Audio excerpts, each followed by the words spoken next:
Allah adalah sumber keselamatan sejati.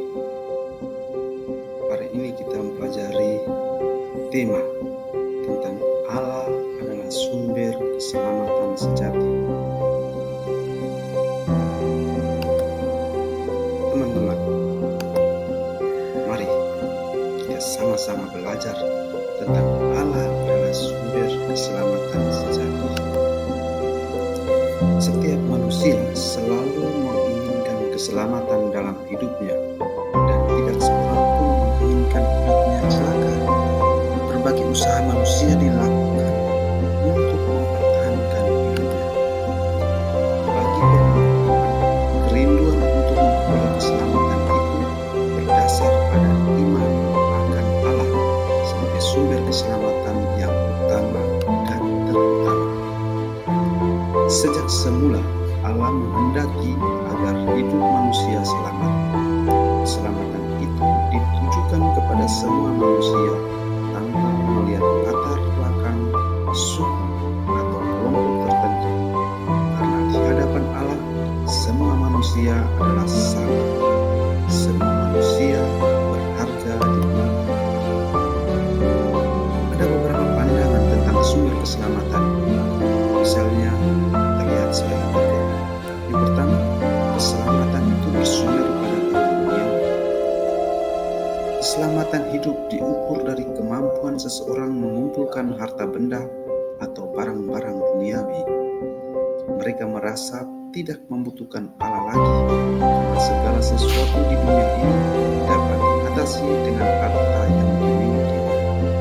Yang kedua, keselamatan itu juga bersumber pada kekuatan gaib.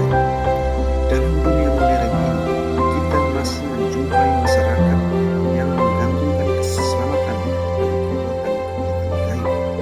Kekuatan gaib ini dianggap mampu menjauhkan malapetaka, memberikan rasa aman, dan memberikan jaminan keselamatan hidup.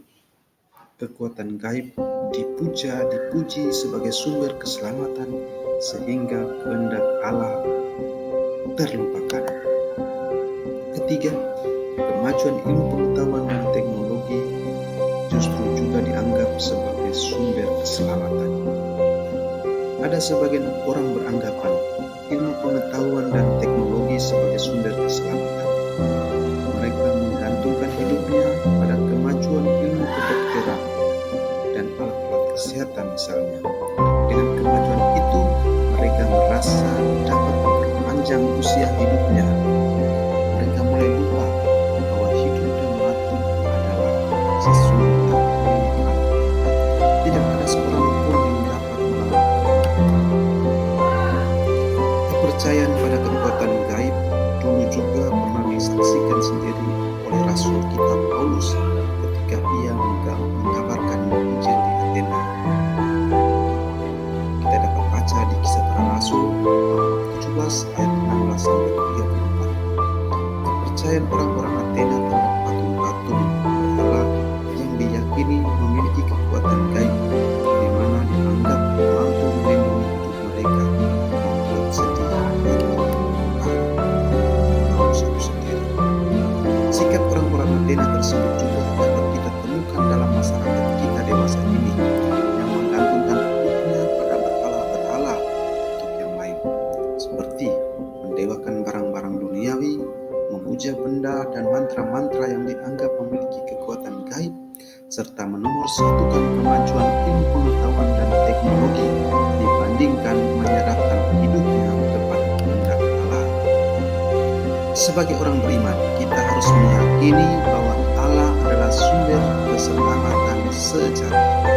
Tidak ada kekuatan lain yang menyelamatkan selain kekuatan Allah sendiri. Mari kita perhatikan beberapa kutipan teks kitab suci atau dokumen gereja berikut, agar kita semakin yakin bahwa Allah merupakan satu-satunya sumber keselamatan sejati bagi hidup kita sekarang maupun yang akan datang. Yang pertama, Yesaya 43 ayat 11. Akulah Tuhan dan tidak ada juru selamat selain daripadaku.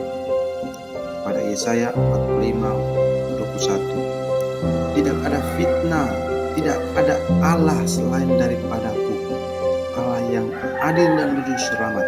Tidak ada yang lain kecuali aku. Yang ketiga, tetapi aku adalah Tuhan Allahmu secara kita manusia.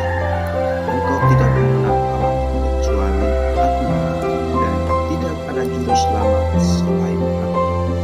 Pada Hosea bab 13 ayat 4.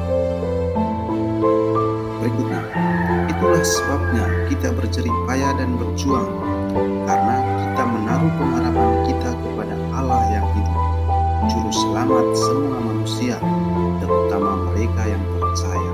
1 Timotius 4:10.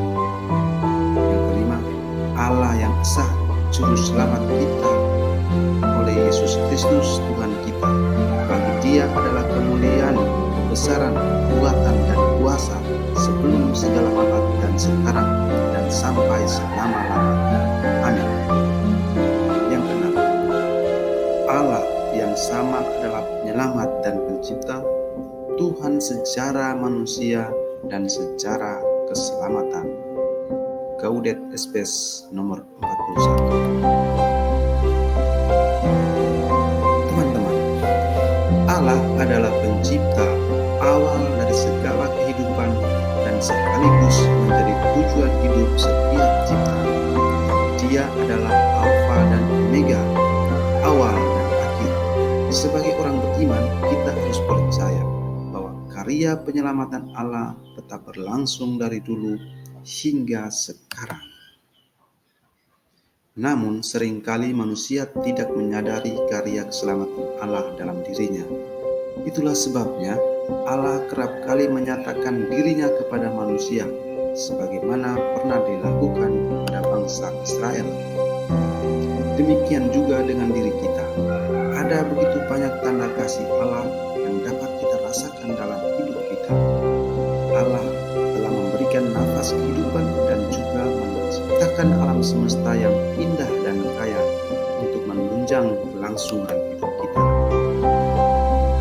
Bukti terbesar kasih Allah yang menyelamatkan umat manusia adalah dengan mengutus putranya sendiri, Yesus Kristus, untuk menebus dosa-dosa manusia. Begitu besar kasih Allah akan dunia ini, sehingga Dia telah mengaruniakan anaknya yang tunggal, supaya setiap orang yang percaya kepadanya tidak binasa, melainkan beroleh hidup yang kekal. Yohanes bab 13 ayat 16. Namun kenyataan, tidak semua orang mau menanggapi karya penyelamatan Allah melalui Yesus Kristus. Sejak kehadirannya, Yesus sudah mengalami berbagai macam penolakan. Masih banyak orang yang tidak percaya dan tidak mau menerima Yesus sebagai juru selamat. Penolakan manusia berpuncak pada peristiwa penyaliban Yesus di Golgota. Penolakan manusia terhadap karya penyelamatan Allah melalui Yesus Kristus tidak menghalangi kehendak Allah yang ingin menyelamatkan umat manusia sepanjang masa. Karya penyelamatan Allah itu tetap berlangsung sampai sekarang, dilanjutkan oleh para pengikutnya melalui berbagai karya pelayanan gereja yang kudus. Semua itu menjadi tanda karya keselamatan Allah yang harus kita syukuri, yaitu dengan menyerahkan hidup kita sepenuhnya kepada kehendak Allah, yaitu iman itu sendiri. Bagi kita orang Katolik, terlibat secara langsung dan berperan aktif dalam perayaan-perayaan sakramen menjadi sarana bagi kita menghayati kehadiran Allah yang menyelamatkan.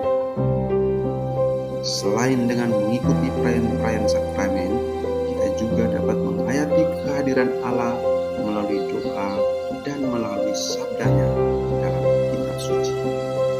Karena Allah telah mengasihi kita dan berkehendak menyelamatkan kita, maka kita juga harus mampu menjadi tanda kehadiran Allah yang menyelamatkan bagi sesama melalui berbagai macam karya belas kasih seperti yang dilakukan oleh Bunda Tresia.